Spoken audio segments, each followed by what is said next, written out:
I mean, that should be clear from the way that he was panicking and making up the stories about Johnny selling him this car at the gas station for $40. But also, after Mark's first interrogation, he texted his friends in a group chat and warned them not to talk to the police. He said, quote, "If they ask you questions, just tell them that you don't know anything." A few days later, he sent another message, and this one said, "I have to recommend everybody stop talking to the police, or not to start if you haven't already.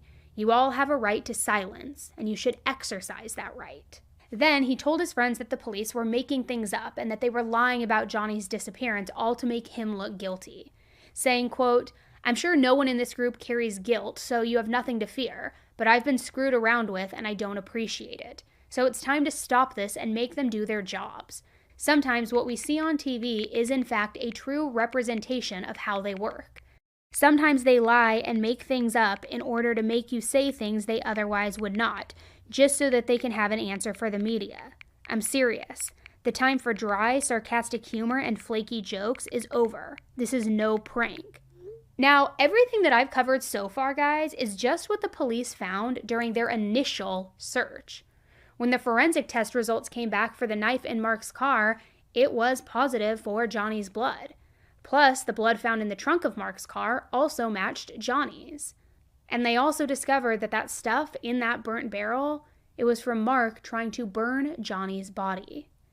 So on October 31st, 2008, fitting that it was Halloween, a police officer pretending to be an online journalist asked Mark to come meet him at a coffee shop under the pretense that this journalist was on Mark's side, that he wanted to advocate for him. So Mark agreed to meet him, and he went.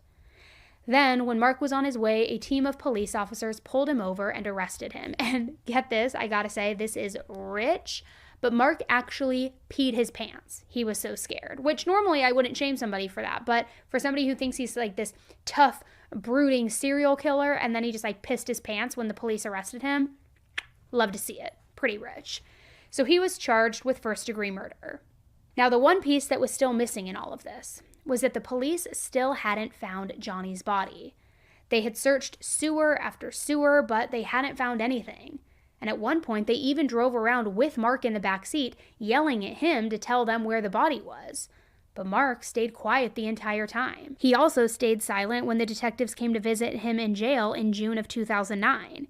He actually specifically asked his lawyers to ask the detectives to come visit him, but when they went to talk to Mark, he didn't actually say anything. He just handed them a folded piece of paper and left without a single word.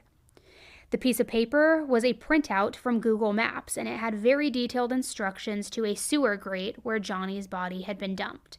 And that sewer ended up being a block away from where the police had originally ended their search when they were looking for Johnny's body. And sure enough, when they searched that sewer, they found pieces of a human torso. It had been cut in two with a saw and a knife, and the cut was clean. It was not accidental. The torso was the only body part that was ever found.